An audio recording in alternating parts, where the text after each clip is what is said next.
नमस्कार दोस्तों, आपका स्वागत है एक बार फिर से आपके अपने YouTube चैनल पर। दोस्तों, आज हम आपके लिए लेकर आया 25 जुलाई 2022 से बनने वाले हरियाणा करंट अफेयर से संबंधित सभी महत्वपूर्ण क्वेश्चन आंसर जो कि आपसे आने वाले कंपटीशन एग्जाम में पूछे जा सकते हैं। Most important question all competition exam in Haryana. तो चलिए दोस्तों शुरू करते हैं। तो दोस्तों, आज का फर्स्ट क्वेश्चन है, हरियाणा के किस जिले के रहने वाले सिंहराज अधाना के द्वारा पैरा शूटिंग विश्व कप में 2 स्वर्ण पदक जीते गए हैं? तो दोस्तों, इसका राइट आंसर रहेगा आपका ऑप्शन नंबर डी, यानी फरीदाबाद जिले के रहने वाले सिंहराज अधाना के द्वारा पैरा शूटिंग विश्व कप में 2 स्वर्ण पदक जीते गए हैं। और भारत के द्वारा इस प्रतियोगिता में टोटल 10 पदक जीते गए इन 10 पदकों में से 6 स्वर्ण, 3 रजत और 1 कांस्य शामिल है। और भारत के द्वारा इसमें टोटल 10 पदक जीते गए हैं। नेक्स्ट क्वेश्चन है, दक्षिण कोरिया के चांगवान में IFFS निशानेबाजी विश्व कप प्रतियोगिता में अनीस भानवाल के द्वारा कौन सा पदक जीता गया है? तो दोस्तों, इसका राइट आंसर रहेगा आपका रजत पदक। दक्षिण कोरिया के चांगवान में चल रही IFFS निशानेबाजी विश्व कप प्रतियोगिता में 25 metre rapid fire system event में अनीस भानवाल के द्वारा रजत पदक जीता गया है। और इन्होंने यह पदक मिक्स इवेंट में जीता है, यानी इसमें संधू व समीर इन तीनों के द्वारा यह पदक जीता गया है। इसके अलावा इन्होंने 25 मीटर में कांस्य पदक भी जीता है। नेक्स्ट क्वेश्चन है, चरखी दादरी के कौन जिले में कौन से नंबर की नेशनल कबड्डी चैंपियनशिप का आयोजन किया जा रहा है? तो दोस्तों, इसका राइट आंसर रहेगा आपका 69वीं नेशनल कबड्डी प्रतियोगिता का आयोजन हरियाणा के चरखी दादरी जिले में किया जा रहा है। चरखी दादरी हरियाणा का अंतिम जिला बना था और हरियाणा के दो मात्र ऐसे जिले जिनकी सीमा अन्य दूसरे राज्यों के साथ नहीं लगती, उसमें आपका चरखी दादरी और रोहतक जिला शामिल है। नेक्स्ट क्वेश्चन है, सागर जागलान के द्वारा सीनियर वर्ल्ड रेसलिंग चैंपियनशिप की किस कैटेगरी में पदक जीता गया है? तो दोस्तों, इसका राइट आंसर रहेगा आपका 44 यानी 74 किलोग्राम कैटेगरी में वर्ल्ड रैंकिंग रेसलिंग चैंपियनशिप में सागर जागलान के द्वारा रजत पदक जीता गया है। और ये हरियाणा के पानीपत जिले के रहने वाले हैं। पानीपत जिले की स्थापना आपकी 1989 में की गई थी। इसके अलावा इसका दोबारा से गठन 1992 में हुआ था। यानी हरियाणा का एकमात्र जिला जिसका 2 बार गठन किया गया वह आपका पानीपत जिला है। नेक्स्ट क्वेश्चन है, खेलो इंडिया यूथ गेम्स के चौथे संस्करण में हरियाणा के द्वारा कितने पदक जीते गए हैं? तो दोस्तों, इसका राइट आंसर रहेगा आपका 137 पदक। खेलो इंडिया यूथ गेम्स में हरियाणा के द्वारा 137 पदक जीते गए हैं। और इन 137 पदकों में से हरियाणा ने 52 स्वर्ण पदक, 39 आपके रजत पदक और 46 आपके ब्रोंज पदक, यानी टोटल 137 पदक जीते गए हैं। जबकि दूसरे नंबर पर महाराष्ट्र राज्य और तीसरे नंबर पर कर्नाटक राज्य रहा है। महाराष्ट्र के द्वारा इस प्रतियोगिता में 125 पदक जीते गए हैं, जबकि कर्नाटक के द्वारा इसमें 67 पदक जीते गए। महाराष्ट्र ने 125 पदकों में से 45 पदक तो जीते हैं स्वर्ण पदक, 40 रजत और 40 ब्रोंज, यानी टोटल 125 पदक जीते गए हैं। जबकि कर्नाटक के द्वारा इसमें 67 यानी 67 पदक जीते गए हैं। और इन 67 पदकों में से कर्नाटक ने 22 पदक स्वर्ण पदक, 17 रजत और 28 कांस्य पदक जीते हैं। और कर्नाटक इसमें तीसरे स्थान पर रहा है। और खेलो इंडिया यूथ गेम्स का चौथा संस्करण हरियाणा के पंचकुला जिले में आयोजित किया गया। खेलो इंडिया का पहला संस्करण दिल्ली में आयोजित किया गया था 2018 में। नेक्स्ट क्वेश्चन है,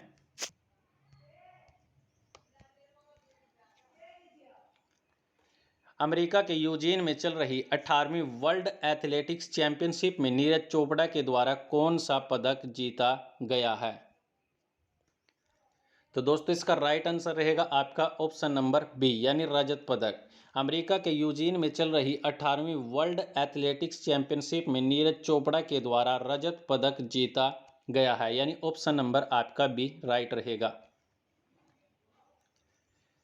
भारत के जैवलिन थ्रो नीरज चोपड़ा के द्वारा अमेरिका के यूजीन में 18वीं एथलेटिक्स चैंपियनशिप में सिल्वर मेडल जीता गया है। उन्होंने इस प्रतियोगिता में 18.13 मीटर भाला फेंक कर यह मेडल हासिल किया है। गोल्ड जीतने वाले ग्रेनेडा के एंडरसन पीटरसन ने इस प्रतियोगिता में 90.46 मीटर भाला फेंका है, यानी इसे स्वर्ण पदक मिला है। जबकि नीरज चोपड़ा के द्वारा इस प्रतियोगिता में 18.13 मीटर भाला फेंका है, जिसमें इसको सिल्वर पदक मिला है। इस इवेंट में भारत के रोहित यादव भी शामिल थे। उनके द्वारा 78.72 मीटर भाला फेंककर 10वीं पोजीशन हासिल की गई है। नीरज चोपड़ा के द्वारा 18वीं एथलेटिक्स चैंपियनशिप में इन्होंने पहले थ्रो में इनका नीरज चोपड़ा का यानी फाउल हो गया था। दूसरे थ्रो में इन्होंने 82.3 मीटर, तीसरे में 86.37 और चौथे थ्रो में इन्होंने 18.13 मीटर थ्रो किया है, जबकि पांचवा और छठा इनका फाउल रहा है। नीरज वर्ल्ड एथलेटिक्स चैंपियनशिप में सिल्वर जीतने वाले पहले एथलेटिक बन गई है। 39 साल से चल रही वर्ल्ड एथलेटिक्स चैंपियनशिप में भारत को गोल्ड जिताने का सपना नीरज चोपड़ा पूरा नहीं कर पाए, बल्कि इनके द्वारा इन्होंने 18.13 मीटर भाला फेंककर इन्होंने भारत के लिए सिल्वर मेडल जीता है। 19 साल बाद देश को इस चैंपियनशिप में कोई मेडल मिला है। नीरज से पहले अंजू बॉबी जॉर्ज ने लॉन्ग जंप में 2003 में ब्रॉन्ज मेडल जीता था और नीरज इस चैंपियनशिप में सिल्वर जीतने वाले पहले एथलेटिक्स बन गए हैं और साथ ही वे पहले भारतीय पुरुष एथलेटिक्स है जिन्होंने इस चैंपियनशिप में कोई मेडल जीता है। और इसके अलावा नीरज चोपड़ा के द्वारा टोक्यो ओलंपिक 2020 में गोल्ड मेडल जीता गया था और इन्होंने टोक्यो ओलंपिक 2020 में 87.58 मीटर भाला फेंका था।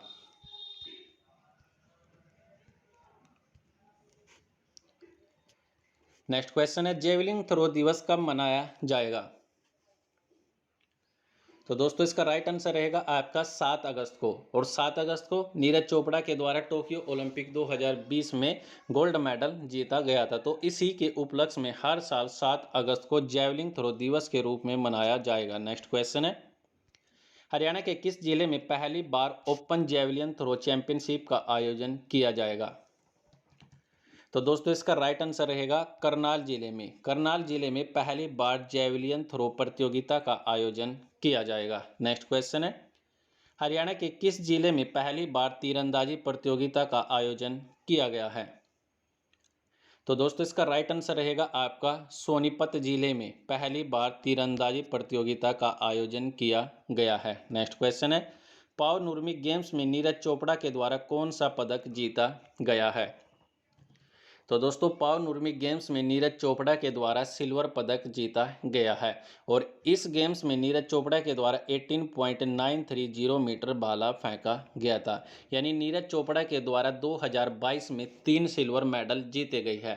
पहला आपका 18वीं वर्ल्ड एथलेटिक्स चैंपियनशिप में हाल ही में नीरज चोपड़ा ने सिल्वर मेडल जीता है और इन्होंने 18.13 मीटर भाला फेंका है। पाव नुर्मी गेम्स में इन्होंने सिल्वर मेडल जीता और इसमें इन्होंने 89.30 मीटर भाला फेंका है। इसके अलावा इन्होंने डायमंड लीग में सिल्वर मेडल जीता है और इसमें इन्होंने 89.94 मीटर भाला फेंका गया है, यानी 2022 में नीरज चोपड़ा के द्वारा 3 पदक जीते गए हैं। नेक्स्ट क्वेश्चन है, हांसी में आयोजित 36वीं राज्य स्तरीय पावर लिफ्टिंग चैंपियनशिप में पानीपत जिले के रहने वाले रेशमा के द्वारा कितने किलोग्राम कैटेगरी में स्वर्ण पदक जीता गया है? तो दोस्तों इसका राइट आंसर रहेगा आपका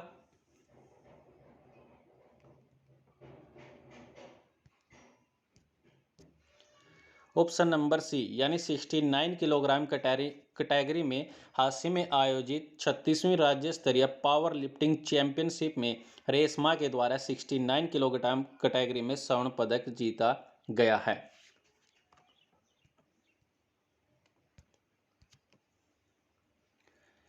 नेक्स्ट क्वेश्चन है, पांचवी युवा राष्ट्रीय मुक्केबाजी चैंपियनशिप में महिला वर्ग में हरियाणा ने कितने पदक जीते हैं? तो दोस्तों इसका राइट आंसर रहेगा आपका 11 पदक। पांचवी युवा राष्ट्रीय मुक्केबाजी चैंपियनशिप में हरियाणा के द्वारा 11 पदक जीते गए हैं और इन 11 पदकों में से 9 स्वर्ण और 2 रजत शामिल है। नेक्स्ट क्वेश्चन है, प्रदेश के द्वारा 4 वर्षों के बाद कितने खिलाड़ियों को भीम अवार्ड से सम्मानित किया गया है? तो दोस्तों इसका राइट आंसर रहेगा आपका 52 यानी 52 खिलाड़ियों को भीम अवार्ड से सम्मानित किया गया है और भीम अवार्ड राज्यपाल के द्वारा प्रदान किए जाते हैं और साथ में 5 लाख रुपए की राशि भी प्रदान की जाती है। नेक्स्ट क्वेश्चन है, दर्शना देसवाल के द्वारा master athletics championship javelin throw में कौन सा पदक जीता गया है? तो दोस्तों इसका राइट आंसर रहेगा आपका सिल्वर पदक। दर्शना देसवाल के द्वारा मास्टर एथलेटिक्स चैंपियनशिप के जैवलिन थ्रो में रजत पदक जीता गया है और ये पानीपत जिले की रहने वाली है। नेक्स्ट क्वेश्चन है, बजरंग पुनिया व रवि दहिया का संबंध टोक्यो में कौन सा पदक जीता गया था? तो दोस्तों बजरंग पुनिया के द्वारा टोक्यो ओलंपिक 2020 में ब्रॉन्ज मेडल जीता गया था, जबकि रवि दहिया के द्वारा इसमें सिल्वर मेडल जीता गया था। बजरंग पुनिया ने 65 किलोग्राम कैटेगरी में पदक जीता था, जबकि रवि दहिया के द्वारा 57 किलोग्राम कैटेगरी में पदक जीता था और इन दोनों का संबंध कुश्ती से है। नेक्स्ट क्वेश्चन है, हरियाणा के किस जिले की रहने वाली रीना भट्टी 2 चोटियों को एक साथ फतह करने वाली पहली पर्वतारोही बन गई है?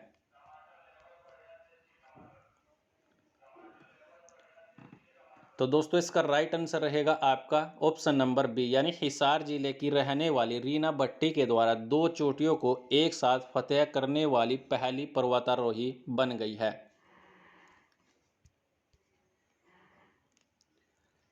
हिसार जिले के श्यामलाल बाग की पर्वतारोही रीना भट्टी ने 70 घंटे में माउंट कांग यात्से और माउंट जोंगजंगो चोटी को फतह कर रिकॉर्ड बनाया है।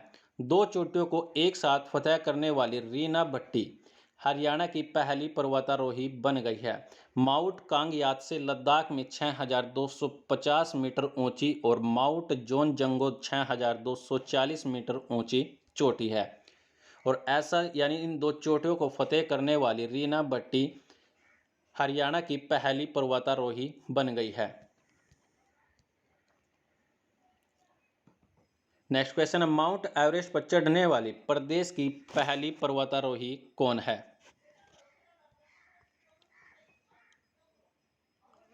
तो दोस्तों इसका राइट आंसर रहेगा आपका संतोष यादव, जो कि माउंट एवरेस्ट पर चढ़ने वाली प्रदेश की प्रथम पर्वतारोही महिला है और संतोष यादव हरियाणा के रेवाड़ी जिले के गांव जोनियावास की रहने वाली है। नेक्स्ट क्वेश्चन है, माउंट एवरेस्ट की चढ़ाई करने वाली सबसे कम उम्र की महिला कौन है?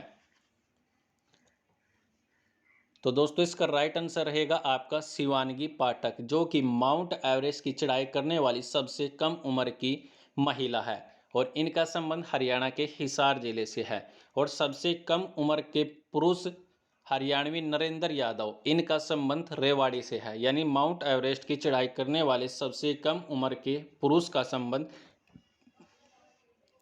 हरियाणा के रेवाड़ी जिले से है और इनका नाम है नरेंद्र यादव। नेक्स्ट क्वेश्चन है, किस हरियाणवी पर्वतारोही की माउंट एवरेस्ट पर सफलतापूर्वक चढ़ने के बाद मृत्यु हो गई थी?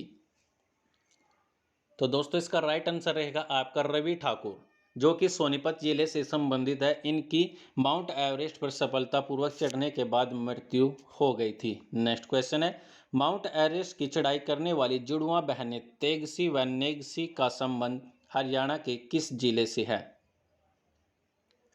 तो दोस्तों इसका राइट आंसर रहेगा आपका सोनीपत जिले से। यानी माउंट एवरेस्ट की चढ़ाई करने वाली 2 जुड़वां बहनें तेगसी व नेगसी का संबंध सोनीपत जिले से है। नेक्स्ट क्वेश्चन है, हरियाणा के किस जिले में स्थित हरियाणा एग्रीकल्चर यूनिवर्सिटी की छात्रा निशा सोलंकी प्रदेश की पहली प्रमाणित ड्रोन पायलट बन गई है?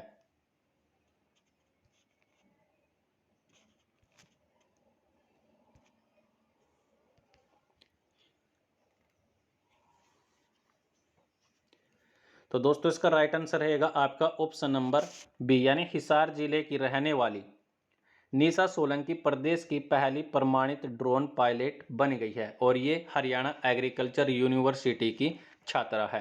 हिसार जिले की स्थापना आपकी 1 नवंबर 1966 को की गई थी और हिसार जिले को मैग्नेट सिटी, स्टील सिटी और इस्पात नगरी के उपनाम से भी जाना जाता है।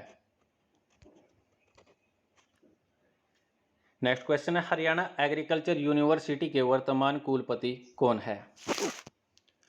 तो दोस्तों HAU के वर्तमान कुलपति है BR कंबोज। नेक्स्ट क्वेश्चन है, केंद्रीय विश्वविद्यालय के कुलपति कौन है?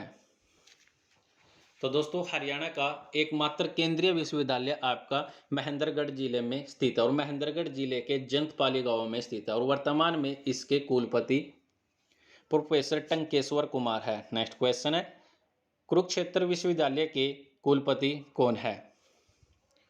तो दोस्तों वर्तमान में कुरुक्षेत्र विश्वविद्यालय के कुलपति सोमनाथ सचदेवा है। नेक्स्ट क्वेश्चन है जो आप सभी के लिए, कृपया कमेंट करके जरूर बताएं कि नीति आयोग के इंडिया इनोवेशन इंडेक्स 2021 में हरियाणा को कौन सा स्थान मिला है? हमारे पास 4 ऑप्शन है, पहला, दूसरा, तीसरा या चौथा स्थान।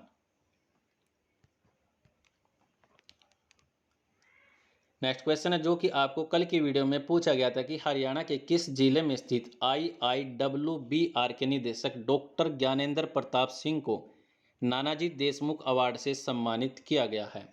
तो दोस्तों इसका राइट आंसर था आपका ऑप्शन नंबर बी, यानी करनाल जिले में स्थित IIWBR के निदेशक डॉक्टर ज्ञानेंद्र प्रताप सिंह को नानाजी देशमुख अवार्ड से सम्मानित किया गया है, यानी ऑप्शन नंबर आपका बी राइट रहेगा।